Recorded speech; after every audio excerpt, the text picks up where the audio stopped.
Another way of identifying the cations that we have present in a sample is by using sodium hydroxide as a chemical test.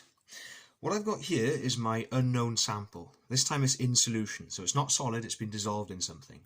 And what I'm going to do, I'm going to add sodium hydroxide, NaOH solution. And I'm going to see what happens. Okay.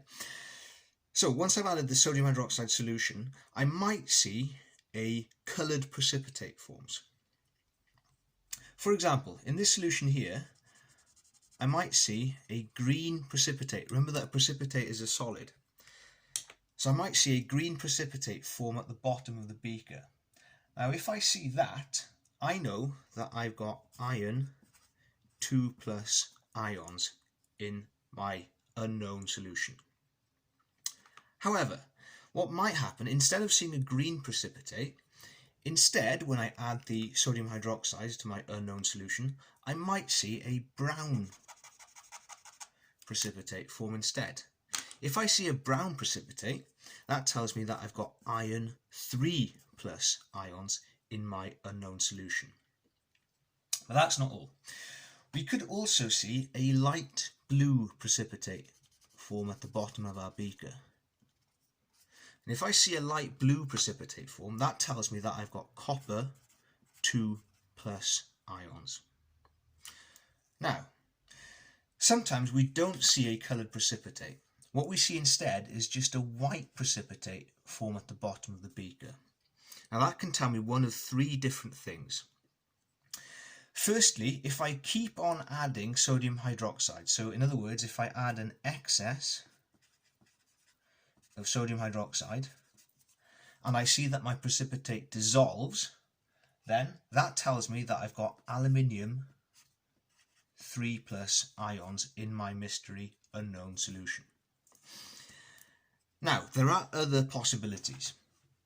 If I take my white precipitate and I filter it and then I dry it, I can then carry out 2 flame tests to work out what that precipitate is.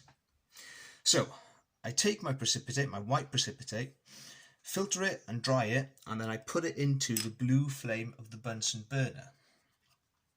If when I do this, the flame doesn't change colour, in other words, I still get a blue flame, well, that tells me that my ion is magnesium 2+.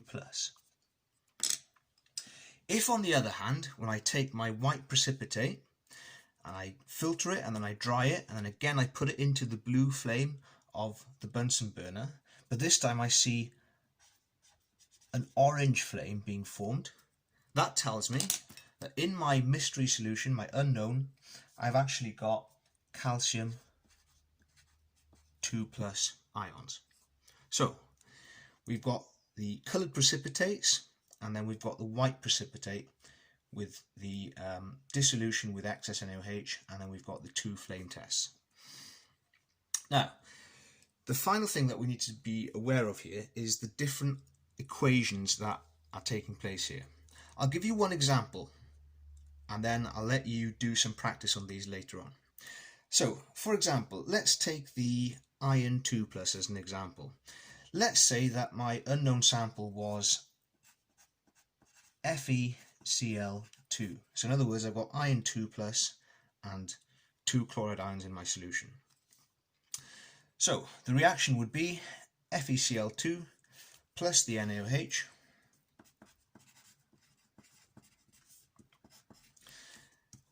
and that would give me my iron hydroxide FeOH2 plus sodium chloride NaCl. I need to balance this out, so I need to put a 2 in front of that and a 2 in front of that. So that's the overall equation. I also need to be aware of the ionic equation again. So here I'm going to leave out any spectator ions. So I'm going to leave out the Cl2 and the Na. So this time it's going to be Fe2 plus 2 OH minus gives me FeOH2. Okay, so there's an example of an overall equation, and an ionic equation for the test that we are doing here.